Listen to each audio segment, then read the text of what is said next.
Hi, it's Sally Baker from Balanced Achievers, where we help people to be the most productive and healthy versions of themselves, both at work and at home.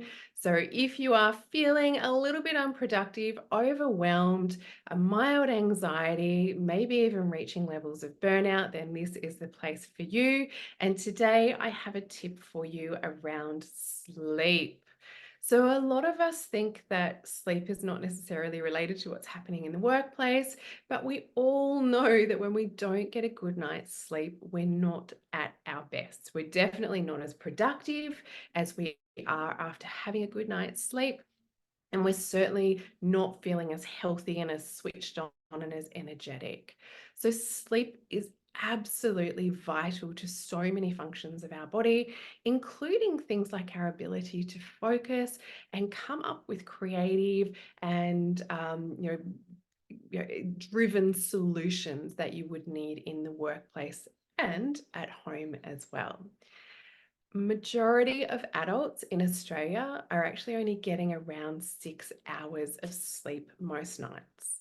But the research is actually showing that we really do need somewhere more like that 8 to 9 hours. So even if you think you're the kind of person who doesn't need as much sleep, in actual fact, what we know is that the processes that go on in your body when you are sleeping is all about cleansing the body. It's about removing all of the things that are not supposed to be, particularly in our brain, as well as the rest of our body, and flushing it through and helping us to wake up and be more alert, to be able to have the energy that we require, and the new building blocks that our body needs to stay as healthy as possible in the long term. So if you really want to ramp up your productivity and your health, you do want to be aiming for that at least 8 hours of sleep per night.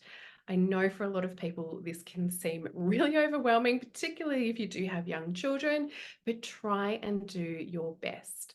Some really good tips are, before you go to bed at nighttime, make sure to switch off all your devices around an hour before you go to sleep. We know the blue light from devices actually triggers us to stay awake a lot more, making it harder to get to sleep. So switch those devices off about an hour before you go to bed.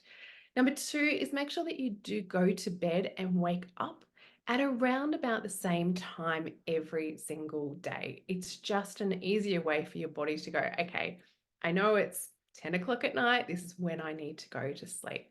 And same goes for waking up in the morning. Try and be quite consistent. And tip number three to getting a good night's sleep is actually what we do when we wake up in the morning. A lot of people roll over, grab their phones, and start scrolling and looking through what's happening of the day, grab their coffee, and just go straight into work or their home office. But what I would encourage you to do is actually to get yourselves outside as soon as you wake up in the morning. So, what actually happens when we go outside? We see the sunlight, doesn't matter if it's cloudy or an overcast day, it's just the rays of the sun actually hit the back of our eyes and they cause us to release cortisol. Now, cortisol, when it's released first thing in the morning, is actually a really good thing for us, as long as it's in moderation. It is something that gives us that nice energy to get us going for the day, but it also signals to the body that this is the time to wake up. And then we know that we go through some cycles throughout the day. And then as we get to bedtime, it actually means that we should have a nice drop of the cortisol so it's easier for us to get to sleep. It's really a good way to set those circadian rhythms that we need for our body to have that wake sleep cycle. And because of modern technology, because we can stay awake until 2 in the morning on our devices, and we can, just get up and not actually see the sunshine before we get into the office in the middle of in the mornings, it means we're not getting that sunlight to the back of our eyes, and it is imbalancing our rhythms for the day. So it can make it harder to get to sleep.